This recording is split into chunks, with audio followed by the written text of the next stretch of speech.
un conteur aujourd'hui, demain sera autre chose, je dirais c'est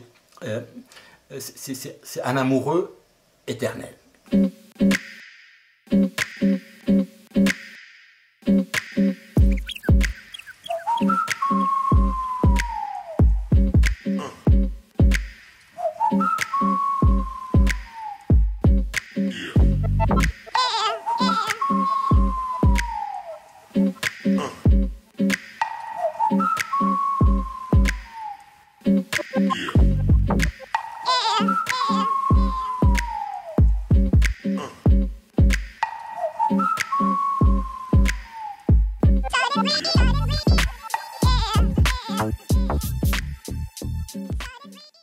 Elle, c'est beaucoup de personnes en même temps. C'est ma mère, c'est mon grand maître, c'est la personne qui m'a accompagné longtemps, qui continue à m'accompagner.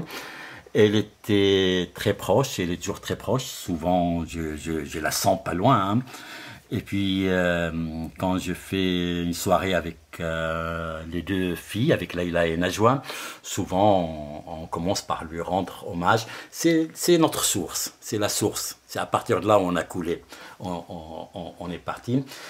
Elle disait que le conte l'a aidé à vivre dans une société qui était difficile pour elle. Ma mère est chrétienne, mon père est musulman, donc elle était la seule chrétienne du village quand elle s'est mariée, et à une époque, les années 30, où on n'avait pas trop l'habitude de se mélanger. Donc voilà, c'était un mariage d'amour fou, et c'était la chrétienne du village qui a fini par conquérir le cœur de tous les gens du village. Je suis né au début des années 50, en 51. Et la région chez moi était marquée par un grand événement, la Palestine, la perte de la Palestine. Donc il y avait ça qui marquait, je crois qu'on naissait là-dedans. On naissait déjà là-dedans parce que la question nous entourait, c'est-à-dire que les réfugiés palestiniens étaient là. Moi, j'ai eu la chance de ma vie d'avoir des femmes et des hommes palestiniens, surtout une femme palestinienne qui m'a nourri comme ma mère avec les histoires, avec les contes, qui était une grande conteuse et qui était réfugiée chez nous au village, en plus dans notre maison. Elle était réfugiée. Donc si tu veux, je suis né déjà marqué par ça et par cette grande injustice pour nous de voir une blessure béante comme ça, des réfugiés qui sont là, qui ne peuvent plus rentrer dans leur village, qui est de l'autre côté de la frontière, pas loin. Donc je suis né là-dedans. En même temps, je suis né dans cette chance-là aussi, de cette période du Liban où on avait encore des villages au sud. Le sud était une région pauvre.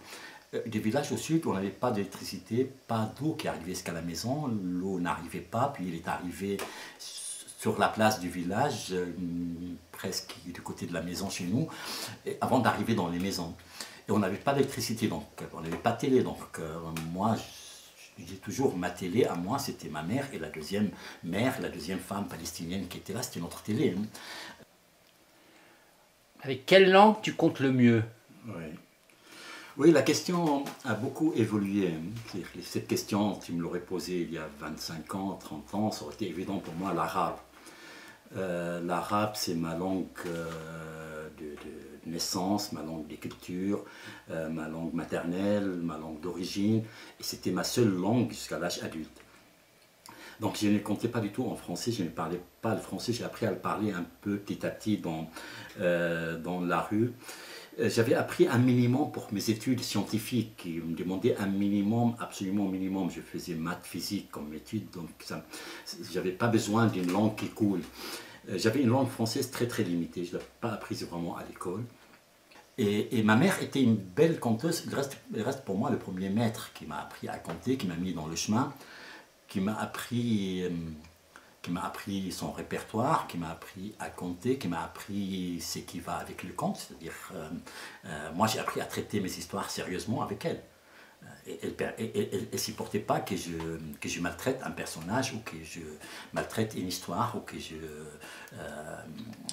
que je m'amuse à la légère. Voilà, elle racontait beaucoup d'histoires amusantes, avec, surtout pour les tout petits, avec caca, pipi, tout ça. L'histoire est amusante, mais on ne s'amuse pas, enfin voilà, on respecte les personnages. Moi j'ai appris ça beaucoup avec elle, et c'était pas fini. Elle a continué à faire ça avec moi, même quand j'étais adulte. En tout cas, moi, j'ai grandi dans cette ambiance-là. L'école primaire était au village et on est parti en ville pour le collège.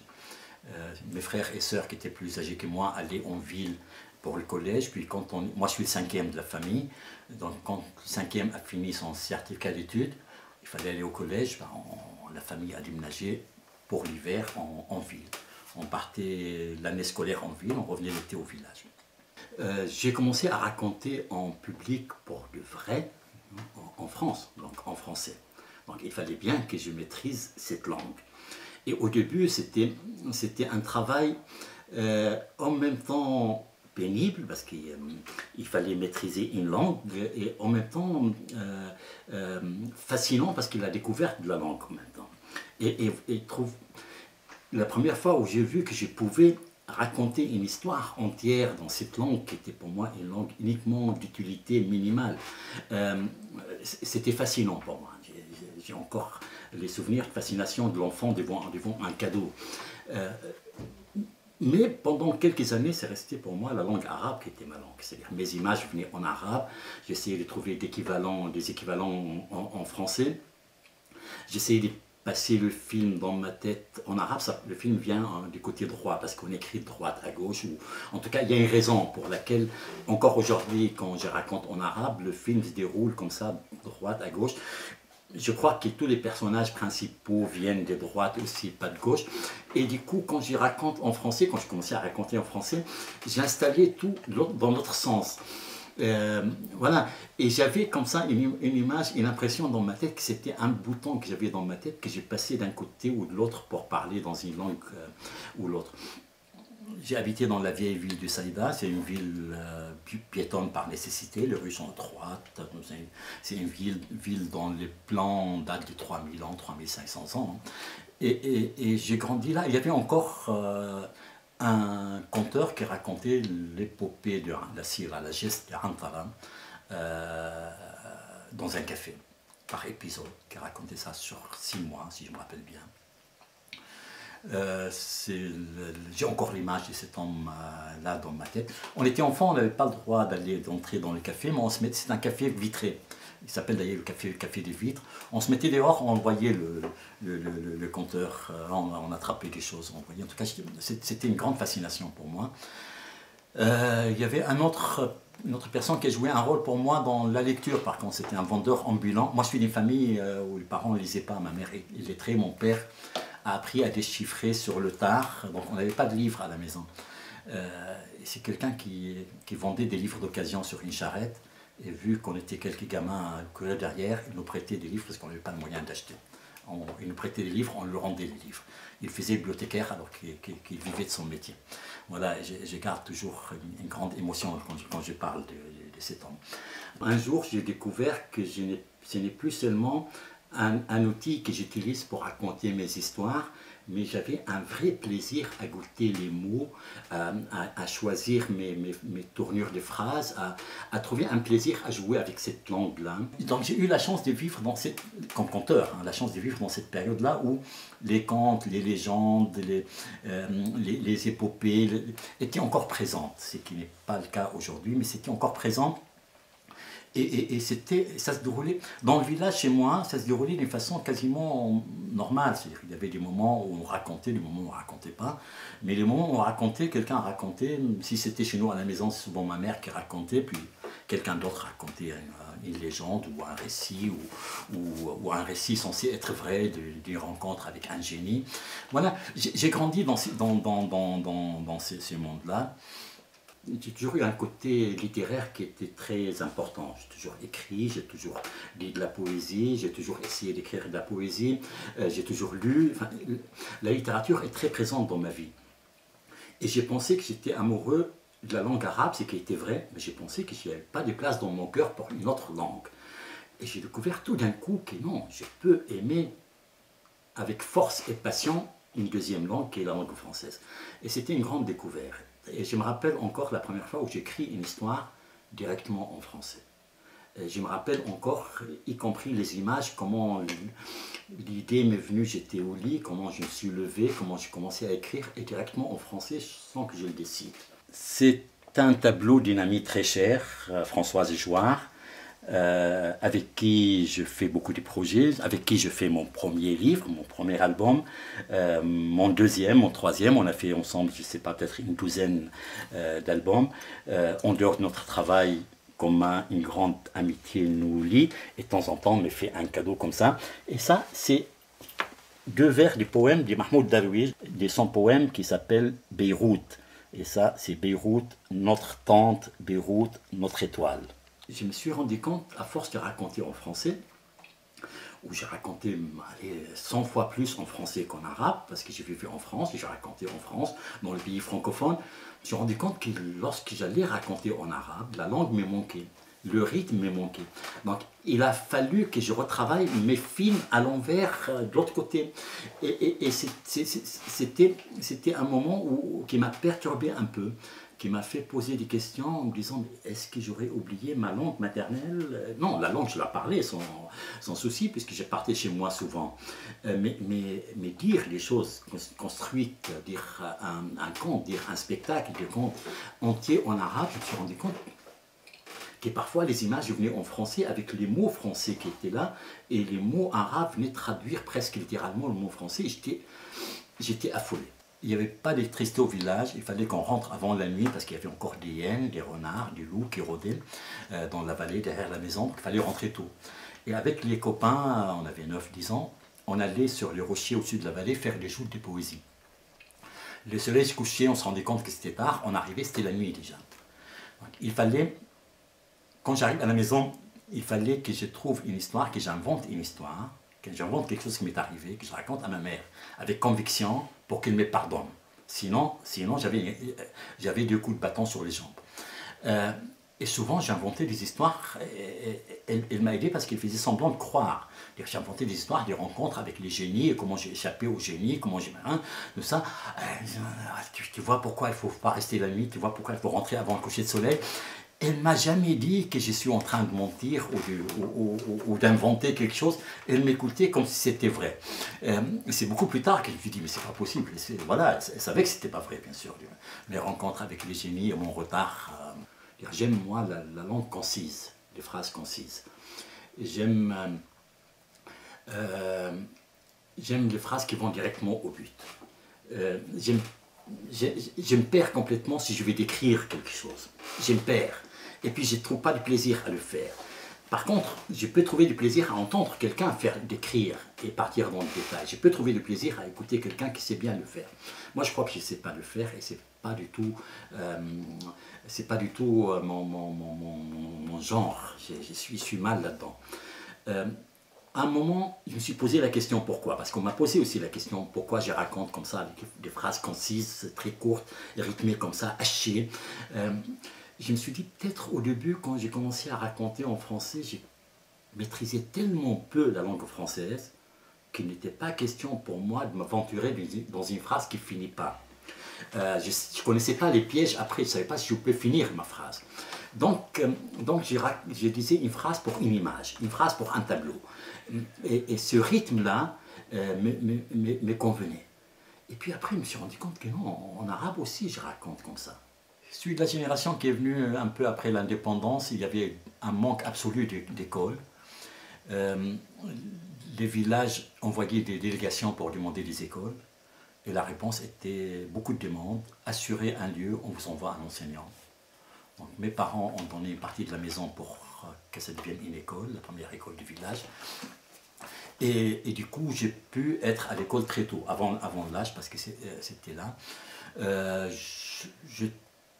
Voilà, mais sauf que l'enseignant qui nous enseignait ne connaissait pas la langue française. Alors qu'on avait une matière qui s'appelait la langue française.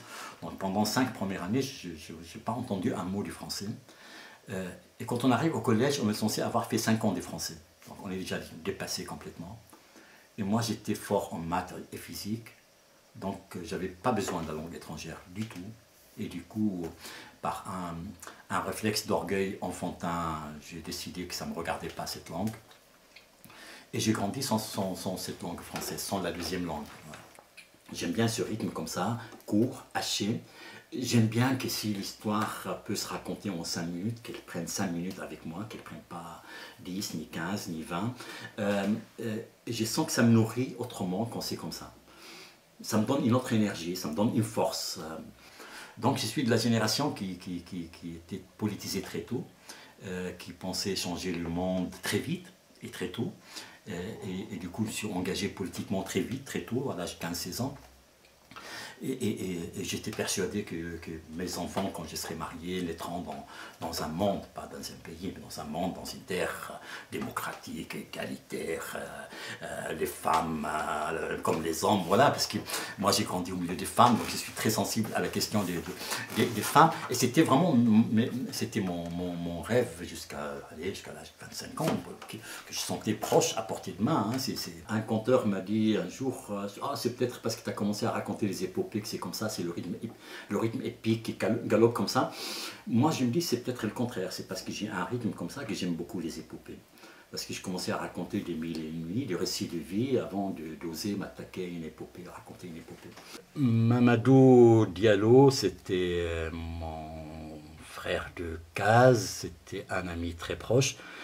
Sa famille était un peu considérée comme ma famille, c'est quelqu'un qui a toujours une grande place dans mon cœur, donc j'aime bien le sentir pas loin de moi.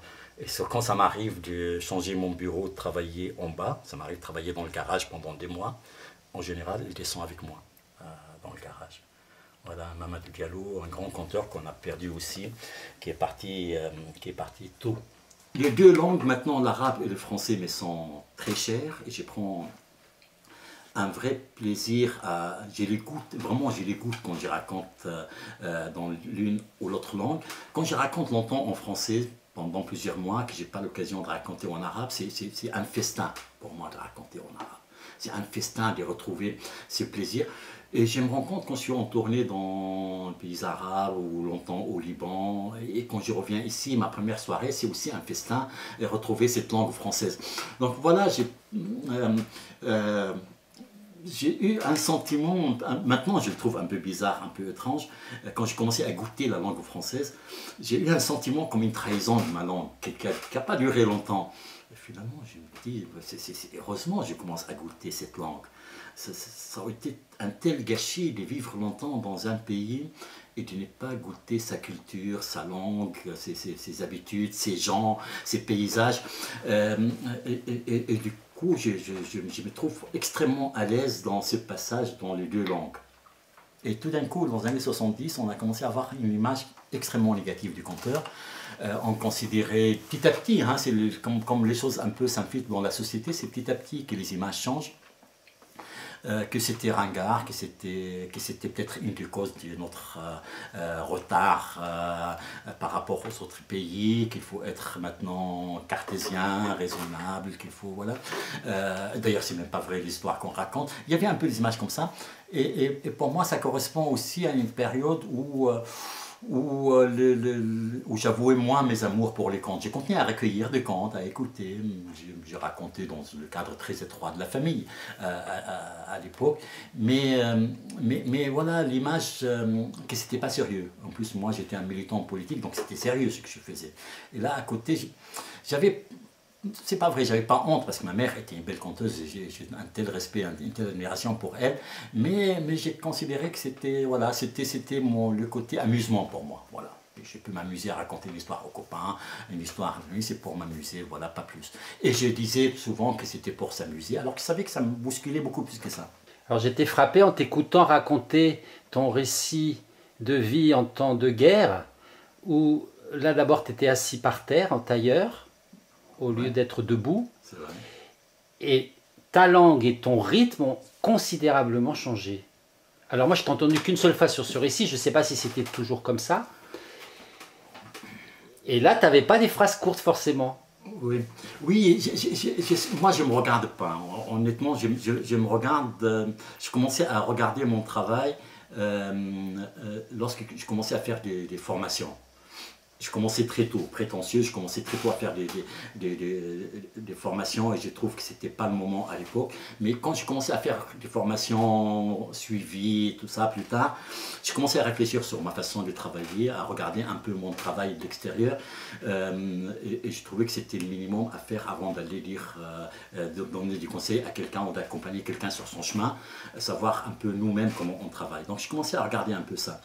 J'ai travaillé comme journaliste à la radio en 1974 et la guerre a commencé, guerre civile au Liban en 1975. Et je n'ai pas supporté l'idée d'annoncer les nouvelles de la guerre du Liban en étant en France.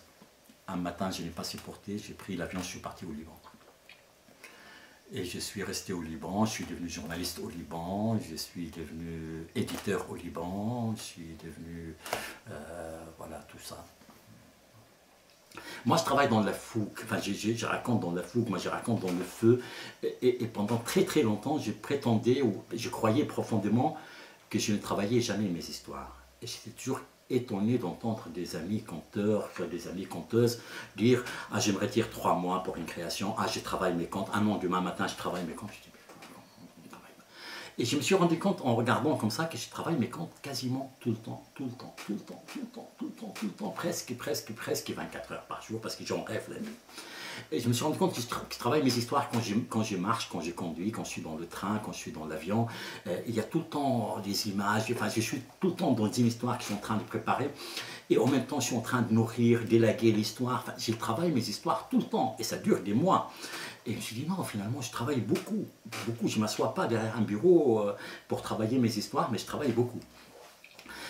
Donc, je commençais à regarder ma façon de travailler. J'ai compris que je raconte avec des phrases courtes, que quand il y a 2 phrases pour dire une image, ça me gêne, il faut que j'en choisisse une. Mais on m'a rendu plusieurs fois que les récits, je les raconte sur un autre rythme. Et du coup, je suis allé écouter le CD des récits que j'ai enregistré, donc le CD des récits de vie en temps de guerre. Et c'est vrai, j'ai trouvé que c'est un autre rythme complètement différent. Honnêtement, je ne sais pas pourquoi. Est-ce que c'est parce que c'est des gens que je connais physiquement? Est-ce que parce qu'il y a une intimité avec ces personnes qui sont là? Je ne connais pas intimement toutes les personnes dont je raconte l'histoire. Moi, je suis un conteur, je ne suis pas collecteur. J'ai collecté, mais pas tous les récits que je raconte. Mais par contre, quand c'est au Liban, j'ai tenu à rencontrer toutes les personnes dont je raconte l'histoire. Certaines histoires, je les ai prises de leurs témoignages dans la presse. Mais j'ai rencontré ces personnes, je connais leur village, je connais leur maison. Je me dis, c'est peut-être cette intimité-là qui fait que cette parole coule différemment, à un rythme un peu différent, parce que et peut-être elle se prépare dans ma tête différemment. Lui, c'est Ghassan Kanafani. C'était un grand journaliste, un grand écrivain aussi. C'était un homme engagé politiquement, c'est un Palestinien. Il s'est fait assassiner en 1972. Sa voiture a sauté, lui, à l'intérieur. Il avait 36 ans. Il a laissé une production extrêmement importante. Il était rédacteur en chef d'un journal. C'est là où j'ai appris à écrire pour la première fois dans la presse. À l'époque, on formait les gens sur le tas. Donc moi, j'ai été formé à écrire des articles. J'ai commencé à connaître la presse, le journalisme, par cet homme, et après sa mort, par son journal. Pendant la guerre, j'étais journaliste politique. Moi, j'étais à la radio, j'ai réalisé les informations politiques, j'annonçais les informations politiques. Mais il y avait quelque chose qui me fascinait, qui me fascine toujours. C'était comment la vie peut continuer au milieu du chaos, des atrocités suprêmes, extrêmes. La guerre civile au Liban, chaque fois qu'on pensait qu'on a atteint un sommet d'horreur, on était surpris le mois d'après d'un sommet plus haut, puis d'un sommet plus haut, et jusqu'au jour où on se rend compte qu'il n'y a pas de limite à la barbarie humaine, il n'y a pas de limite. Et on se dit, ça ne va pas s'arrêter.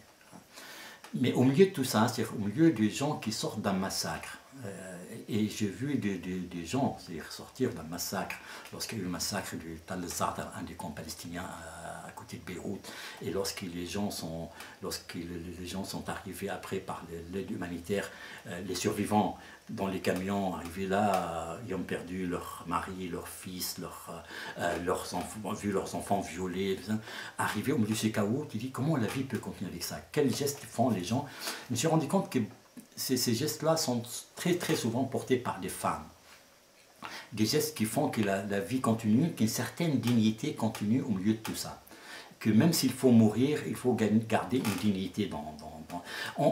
Les événements nous dépassent, on ne peut rien, on essaye, on se rend compte qu'on ne peut rien, alors on essaye de garder une dignité. Et cette dignité des gens nus, des gens pieds nus, des gens vraiment complètement démunis, qui devant cette puissance incroyable de la guerre et des atrocités, comment ils essayent de garder une dignité même lorsqu'ils savent qu'ils vont mourir juste après. Voilà, ça me fascinait, donc j'ai noté. J'avais aucune place dans mon travail de journaliste de dire ça. J'ai écrit un moment dans un hebdo où j'avais de temps en temps l'espace pour dire des choses comme ça, mais je n'avais pas d'espace pour dire ça. Donc c'était mes carnets. Donc je remplissais les carnets avec des images, avec des choses, avec des sensations comme ça. Et c'est devenu après la matière de mes premiers... je ne savais pas à l'époque que j'ai raconté ça. C'est devenu la matière de mes premiers récits. Quand je prépare un conte, ben, il faut que je devienne témoin, il faut que je sois présent, il faut que j'y réveille mes sens. Il faut que je réveille mes sens pour me retrouver dans le lieu où se passe l'histoire de Hassan de Bassora. Il faut que j'aille voir un peu une image ou une idée de Bassora de l'époque. Moi, j'ai besoin de ça. Il faut que je regarde sur la carte le chemin qu'il a fait jusqu'à la Chine. Il faut que je vois, y compris les lieux imaginaires qui sont dans le conte, il faut que j'arrive moi aussi à les imaginer, à les placer un peu dans ma tête, à sentir la chaleur sur ma peau, la poussière sur la langue. J'ai besoin, mais ça va me prendre beaucoup de temps pour vivre ça, pour que je devienne témoin des événements. Mais quand je raconte l'histoire de l'arrivée de ma mère à Beyrouth et tout ça, j'ai pas besoin de tout ça. Ça c'est déjà dans ma peau, c'est dans mes yeux, c'est dans mes... dire, la sensation, j'ai pas besoin de passer des jours pour vivre la sensation de l'arrivée de ma mère chez moi à Beyrouth sous le bombardement. Moi, ces moments-là, il est inscrit dans mon corps pour la vie. J'entends la porte s'ouvrir, je saute du lit et je vois ce qui était impossible à faire. Ma mère arrivait du sud à Beyrouth avec une route coupée, bombardée, 45 km, impossible à traverser. Elle était là. Donc cette sensation-là, je n'ai pas besoin de la faire venir. Et je me dis peut-être c'est vécu vrai. Peut-être c'est ça qui a joué dans... Je ne suis pas sûr, hein, je ne suis pas sûr du tout. Et qu'en est-il des contes que tu as choisis, enfin découverts, choisis et appris à partir de l'écrit? Oui, je suis formé à l'oral, c'est sûr. C'est une base qui reste très solide. L'oral, j'attrape plus facilement les histoires à l'oral quand je les entends. Mais effectivement, le répertoire que j'ai entendu, même s'il est relativement large, reste très limité par rapport au patrimoine du conte dans l'humanité. Je m'intéresse à tout ce qui est conte partout. Donc j'ai lu et j'ai continué à lire beaucoup. Mais j'ai encore le réflexe de l'oral, c'est-à-dire quand je lis un conte, je ne retiens pas du tout les mots. Y compris quand il y a des belles tournures de phrases, un beau style. Le style, qu'il soit très beau ou mauvais, ne me dérange pas du tout. Du tout. Ça me dérange quand il manque un morceau de l'histoire et que c'est lui qui l'a écrit ne se rend pas compte qu'il est en train de nous offrir un conte qui boite. Je vais le chercher ailleurs à ce moment-là. L'invasion du Liban, c'était la deuxième grande invasion du Liban par l'armée israélienne, et cette fois-ci, Beyrouth, la capitale, a été occupée. La maison d'édition s'est effondrée. L'ambiance à la radio a complètement changé. Je pouvais plus, moi, je considérais que j'avais plus la liberté de dire ce que j'avais envie de dire. Donc j'ai pris mes affaires et je suis revenu dans ce pays où j'ai fait mes études. J'avais quelques amis, où j'avais des liens. Mon épouse était française aussi. Voilà. Je suis revenu ici et c'est là où j'ai commencé vraiment ma vie de conteur. Et c'est là où j'ai commencé à me dire que je suis vraiment conteur. Et c'est là où j'ai compris que le conte n'était pas uniquement un petit jardin secret à côté de mes activités, que c'était ma nourriture, que c'était ma source. J'ai deux réflexes. Premier réflexe, quand je lis, je commence à voir les images très vite. Et quand je finis une histoire, je suis toujours tiraillé par deux tendances, par deux forces, toujours dans mon travail en général, toujours par deux forces. Là, quand je suis en train de lire une histoire dans un livre, si je tombe sur une histoire qui me plaît, je suis tiraillé par deux forces. La première force qui dit ce livre est un recueil où il y a des contes intéressants, lisons, et je vais continuer à lire. Et la deuxième force qui me dit, tu as trouvé une perle, ferme le livre, ne va pas plus loin et déguste ta perle. Vis avec ta perle, rêve ta perle, vois un peu si cette histoire vraiment va devenir la tienne ou pas, et là je vais passer. Et en général, il peut y avoir des exceptions, mais en général, je gagne toujours le côté où on dit, vis ton amour avec cette histoire-là pleinement avant d'aller chercher d'autres amours dans ces recueils que tu as en main. Mahmoud Darwish, malgré le nom, nous ne sommes pas de la même famille. C'est un grand poète, pour moi c'est un des plus grands poètes contemporains. Il est décédé depuis 10 ans maintenant. Sa poésie a accompagné toute ma jeunesse, il m'accompagne toujours. Beaucoup des livres qui sont là, ce sont des recueils à lui, tout ça. Les recueils de Mahmoud Darwish. Il m'arrive de faire des nuits de poésie uniquement avec les poèmes de Mahmoud Darwish, ou des soirées, ou voilà, rendre hommage. En tout cas, c'est une poésie qui nourrit tout un peuple, maintenant qu'il est traduit dans presque toutes les langues du monde. Il nourrit beaucoup de gens. C'est un très très grand poète. L'année la plus difficile dans ma vie, ce n'était pas pendant la guerre au Liban, ce n'était pas les moments très difficiles. Dans la guerre, il y a des moments très difficiles. C'était pas ça. Je crois que l'année la plus difficile, c'était l'année où je suis venu ici en France, où c'était pas un choix vraiment voulu, souhaité en tout cas. Moi, j'imaginais pas dans ma tête vivre ailleurs qu'au Liban. Guerre, pas guerre, je n'imaginais pas vivre ailleurs. Donc, la vie m'a poussé. J'aurais pu rester, mais la vie m'a poussé à venir en France. La guerre m'a ramené au Liban. J'étais en France, journaliste, je suis parti au Liban. La guerre m'a repoussé de Liban vers la France. Et j'étais complètement instable. J'avais vraiment la sensation dans mon corps que j'étais déséquilibré complètement, que j'arrivais pas à trouver un équilibre. J'ai dormi mal, j'étais pas bien. J'avais mon billet de retour pour la semaine d'après que j'ai prolongé toujours, et je ne pouvais pas rentrer. Et c'était une période extrêmement difficile pour moi. Et je n'ai trouvé l'équilibre que parce que j'ai commencé à raconter. Et parfois, j'oublie de revenir complètement au recueil. Ça y est, j'ai trouvé une perle là-dedans. Il y a certains recueils où je n'ai pas vu le tiers du recueil, où le reste, je n'ai pas ouvert du tout. Voilà. Et donc, mon premier travail, c'est vraiment de m'installer à moitié allongé, les yeux à moitié fermés, à voir, à rêver les images petit à petit. Et une fois que je le filme, je ne reviens pas au livre. Je ne reviens pas du tout au livre. Je ne reviens pas vérifier que c'est la tournure de la phrase est mieux que là qui est chez moi. Alors ça veut dire que tu l'as lu combien de fois? Si j'ai besoin que d'une fois, si c'est un conte pas très long, une fois ça peut me suffire. Si j'ai besoin d'une deuxième fois, en général je reviens une fois que j'ai essayé de rêver l'histoire et je me rends compte qu'il y a un moment qui n'est pas clair. Parce que j'étais perturbé au moment que j'ai lu, ou parce que j'ai lu ces paragraphes alors que j'étais encore dans l'image d'avant, je peux revenir voir un paragraphe. Et je crois que c'était le seul moment de bonheur que j'avais à l'époque, c'était profond, que quand j'ai raconté. Le seul moment où je sentais que j'avais des racines qui poussaient dans le sol, c'est quand j'ai raconté.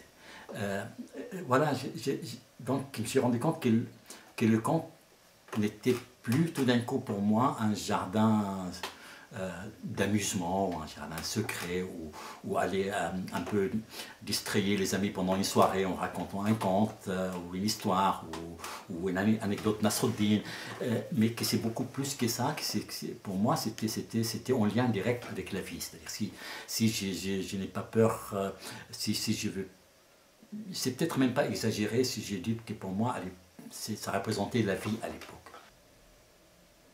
Lorsque j'ai le film dans ma tête, je reviens plus du tout. Et là, je vais passer des jours, je vais passer des semaines. Finalement, comme font tous les conteurs, je vais passer un temps fou à voir, à imaginer, à sentir, à nourrir, à alimenter. Si c'est un conte qui vient d'ailleurs, ça parle de quelque chose que je ne connais pas. La première fois que j'ai pris un conte avec un chaman, je suis allé acheter, d'ailleurs je dois avoir ici, des livres sur le chamanisme, sur le chaman, tout ça. Je vais nourrir large. Pour moi, la nourriture indirecte est aussi importante que la nourriture directe. Donc je vais nourrir. Après je garde l'essentiel. Mais c'est un travail que j'ai fait avec bonheur parce que ça me plaît beaucoup, ça me nourrit beaucoup, ça m'amuse beaucoup. Quand je vais lire des choses longues, et surtout si je sais que ce n'est pas maintenant que je vais le travailler.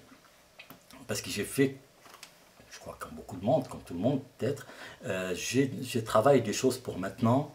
Et je travaille des choses que je vais laisser maturer dans un an.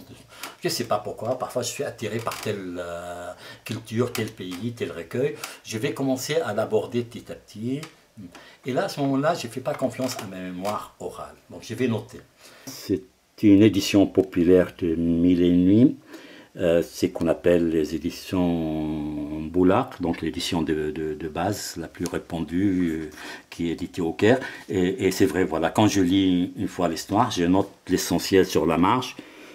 Et quand je veux raconter l'histoire, quand je veux la retravailler 6 mois, 1 an, 2 ans après, je vais lire seulement ce qui est sur la marge. Voilà. Et quand j'ai un questionnement, je mets un point d'interrogation pour dire qu'il faut trouver une solution. Si tu étais face à une académie, allez, soyons sobres, Académie française, et on te dirait, monsieur, dites-nous pour vous la définition du conteur, en phrase courte. À l'époque où je croyais avoir des réponses à toutes les questions, j'avais trouvé une réponse, et très vite je me suis rendu compte que ma réponse, au bout de quelques mois, n'était plus valable. Et puis je trouvais une autre réponse, et puis très vite j'ai trouvé que c'était pas, elle n'était pas complète. Et je me rends compte que plus je trouve des définitions pour le conte et le conteur, parce qu'à mon âge maintenant, ça m'arrive qu'on m'invite pour une conférence sur les Mille et une nuits, sur le conte, sur pourquoi je raconte, sur des choses comme ça. Et chaque fois que je trouve une définition, je trouve qu'elle est incomplète. Et à une période, ça m'intriguait en disant on va chercher chez les ethnologues, chez les sociologues, et j'ai trouvé des définitions chez les professeurs de communication, chez les ethnologues. Mais j'étais satisfait parce que c'était scientifique, mais très vite aussi j'étais insatisfait. Donc je n'ai pas de définition définitive, mais si j'ai une phrase ou 2 phrases, 3 phrases pour définir un conteur aujourd'hui, demain sera autre chose, je dirais c'est un amoureux éternel. Un amoureux éternel qui ne peut pas garder son amour pour lui, sinon il meurt. La souris et le voleur, c'est, je crois, le premier conte que j'ai entendu, que ma mère m'a raconté. C'est un conte que j'adore. Il a eu une chance extraordinaire. Il est sorti en français, il est sorti en breton, en chinois, en turc, en arabe. Je ne sais plus dans quelle langue aussi je suis honteuse. Espagnol, je crois, espagnol, oui. Nasruddin, le fou qui était sage, qui est sorti aussi en plusieurs langues, espagnol, chinois, coréen, corse. Les Darwish conteurs, c'est une vraie aventure, c'est presque un rêve qui s'est réalisé. Dans ma famille, les contes sont venus par les femmes. Ma mère, il y avait sa tante qui lui a raconté des contes. Il y avait une femme égyptienne qui est venue dans la famille il y a un siècle, qui a raconté des contes. Voilà, c'est venu par les femmes et je suis le seul homme qui a pris le relais. Donc, moi, j'ai raconté à mes enfants, à mes filles, quand elles étaient dans le ventre de leur mère, quand elles étaient enfants, quand elles étaient grandes. Et puis, la surprise, c'est que là, il a un jour me dit, je vais devenir conteuse, alors qu'elle avait un autre métier. Et puis, quelques 7 ans plus tard, Najwa dit, moi, je vais devenir conteuse, alors qu'elle avait aussi un autre métier. Mais ce qui était fabuleux, c'est que Najwa, quand elle était ado, 13 ans, 14 ans, il y avait à Avignon invité un groupe qui s'appelle les Derviches Tourneurs. Et Darwish, ça veut dire derviche. Darwish en arabe, derviche en turc. Et elle me dit, ah, un jour, on fera les Darwish conteurs.